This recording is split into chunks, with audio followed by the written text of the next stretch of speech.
The November air bit through my coat as I hurried across the platform of the small upstate New York station. I'd stayed too long visiting my parents in that quiet mill town, and now faced a 3-hour commuter train ride back to New York City. Delays meant I'd missed the express bus, leaving only this aging electric train rattling in the deepening twilight. At 23, I was no stranger to long commutes between college and home, but exhaustion weighed heavy after finals week and emotional goodbyes. Alex Miller, perpetually running late. That's me. The 8th car seemed emptier than the others, its fluorescent lights humming a tired yellow song. I slumped onto a window seat facing forward, backpack wedged beside me. Outside, the last crimson streaks of sunset bled into gunmetal clouds over the Hudson Valley. A handful of passengers dotted the car, a student annotating a textbook, an elderly couple sharing thermos tea, a woman in nurse's scrubs texting absently. Normalcy. Reassuring.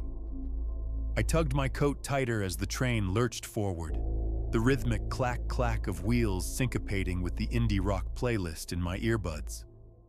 4-minute songs blurred into one another as drowsiness pulled me under. Somewhere between the 7th and 8th track, the quality of light shifted. I pried my eyes open. The warm carriage glow had bleached into a sterile, icy white. Frost prickled the edges of the window. A chill snaked down my collar, sharper than the November air warranted. Shivering, I scanned the car. The student was gone. So were the elderly couple. Only the nurse remained, but her scrubs now looked unnervingly dark, almost black. New passengers occupied scattered seats, men and women in charcoal gray trench coats, devoid of logos or distinctive features. Their stillness felt absolute, unnatural. I thumbed my music player, cueing a longer album, and nestled back into my coat. Sleep dragged at me despite the creeping unease. Thud. The vestibule door slammed. I jerked awake to see the nurse fleeing into the next car, face pale as milk. Had I imagined the terror in her eyes? The new passengers didn't react. One near the front turned slowly, offering a vacant, stretched smile that didn't touch his eyes. I looked away, heart thudding. When I checked again minutes later, he hadn't moved, still smiling. Another jolt of cold air hit as the door banged shut again. 2 more original passengers vanished. Panic fluttered in my chest. Why weren't the newcomers alarmed? Why did they sit so unnervingly still? I focused on my music, 50 minutes of familiar chords, and fought the drowsiness. Each time I surfaced, fewer familiar faces remained. The temperature plummeted further. My breath misted in the frigid air. Then, abruptly, full consciousness crashed over me. The album had ended. Drowsiness vanished like a snuffed candle. I sat bolt upright, knuckles white on the seat edge. The car blazed with that same cold, white light, illuminating every corner. Empty. Every single original passenger was gone. Only 11 figures in dark coats remained, spaced evenly throughout the car, and every one of them was smiling. Not joyfully, not ironically, lips stretched taut over teeth in identical, vacant rictus grins. My pulse hammered against my ribs. Outside, only impenetrable forest rushed past, endless pines swallowing any glimpse of towns or highway lights. When had we last stopped? I couldn't recall. The station names blurred in my memory. The train's rhythm felt off, too fast and yet suspended, like we were gliding through a tunnel of night. I wiped stinging tears caused by the harsh light. When my vision cleared, a young man sat directly opposite me. Black coat, dark hair, and that same terrifying smile. His eyes locked onto mine, unblinking. My skin crawled. Can I help you? My voice cracked. He didn't respond, didn't even twitch, just stared, smiling. I tried a glare, then a nervous chuckle. Nothing. His gaze drilled into me, paralyzing. Fear, cold and slick, coiled in my stomach. A faint rustle made me glance sideways. My breath hitched. The other passengers were closer, much closer. The man who'd been 3 rows back now occupied the seat directly across the aisle. The woman near the restroom door was now just 1 row behind him. They hadn't walked. They'd slid, silently, efficiently. All while I was trapped by the smiling man's gaze, their hollow eyes fixed on me. Their smiles widened, stretching skin impossibly taut. I whipped my head back. The man opposite leaned forward slightly. His lips parted. My blood turned to ice. His teeth weren't human. Row upon row of needle-sharp fangs gleamed under the sterile light, perfectly aligned like some dentist's nightmare. A whimper escaped my throat. Around me, the others shifted again.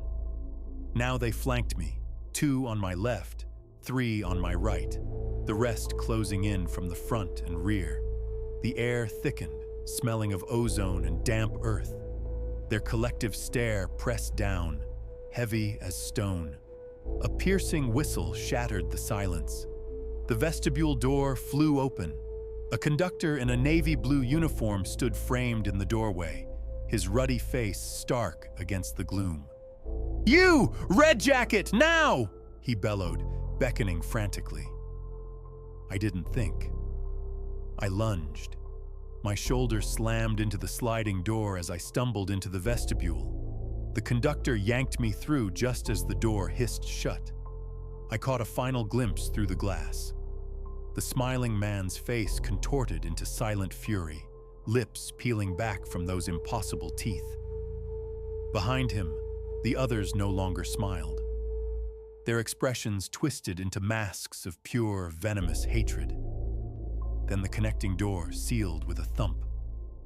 I sagged against the cold metal wall, gasping. The normal sounds of the train, the rumble of wheels, the murmur of conversation from the next car, flooded back. Warmth seeped into my bones. "Easy there," the conductor murmured, steadying me. His name tag read Hank. Deep lines etched his face, eyes shadowed with exhaustion far beyond a long shift. "Let's get you up front."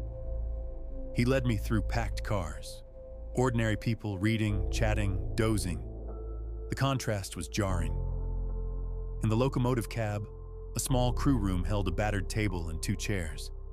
Hank shoved a paper cup of hot tea into my hands. "Drink, slowly." The warmth grounded me. What were they?" I managed. Hank slumped into the opposite chair, rubbing his temples. "5 years I've worked this line," he said, voice gravelly. "Started noticing things. Empty cars suddenly occupied. Passengers vanishing. At first I thought I was cracking up. Then one night I walked into car 8. He met my eyes. Light white as bone. Cold enough to see your breath freeze. And them. Smiling.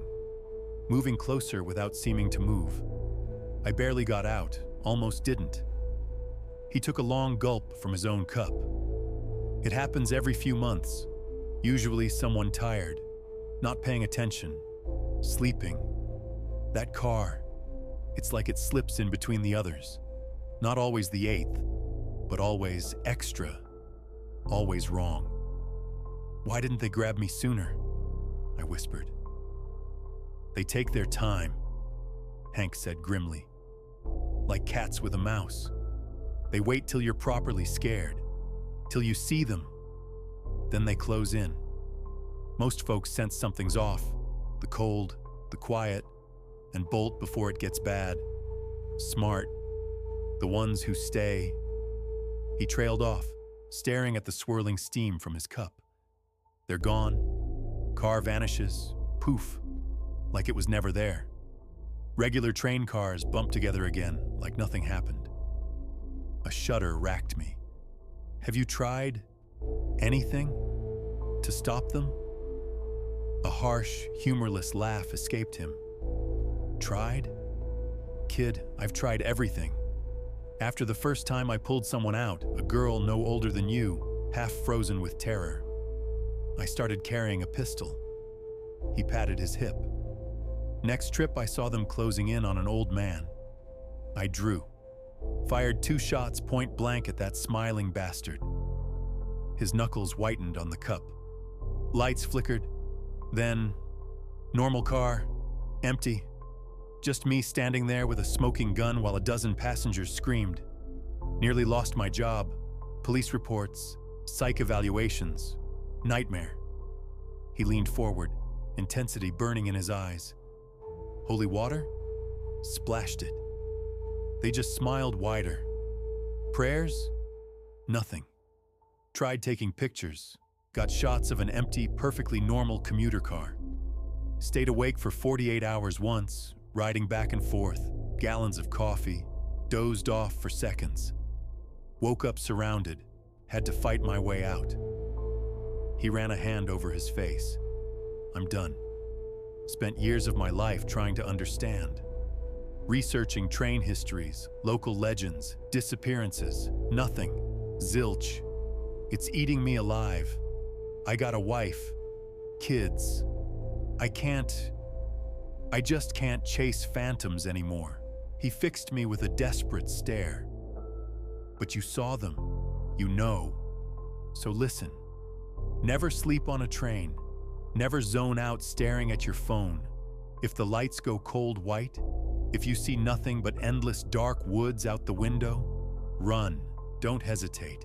If someone sits near you smiling like they've got no soul behind their eyes, get up, move cars, drag anyone who looks sleepy with you. They hunt every run. Sometimes they leave empty-handed. Sometimes, his voice broke. Last week, saw a woman holding a baby. Couldn't have been more than a year old. It was learning to smile like them. Silence hung thick in the tiny room, broken only by the train's steady rhythm. The weight of his exhaustion, his defeat, pressed down on me. He wasn't just warning me, he was passing a torch he could no longer carry. The image of that child, its tiny face twisting into an imitation of those soulless grins, chilled me deeper than the phantom car ever had. The train slowed, approaching Grand Central. Hank stood, shoulders slumped under his uniform. Go live your life, kid, he muttered, avoiding my eyes. Just stay awake out there. I stepped onto the bustling platform, swallowed by the crowd. Normal life rushed past. Taxis honking, commuters chatting, the smell of pretzels and exhaust. But Hank's haunted eyes and that impossible fanged smile followed me. I rode the subway home in the crushing press of bodies, wide awake, scanning every face, every flicker of light. Sleep was a luxury I couldn't afford. Not anymore. The rails held secrets darker than night, and somewhere, in the spaces between stops, something ancient and hungry was still smiling, waiting.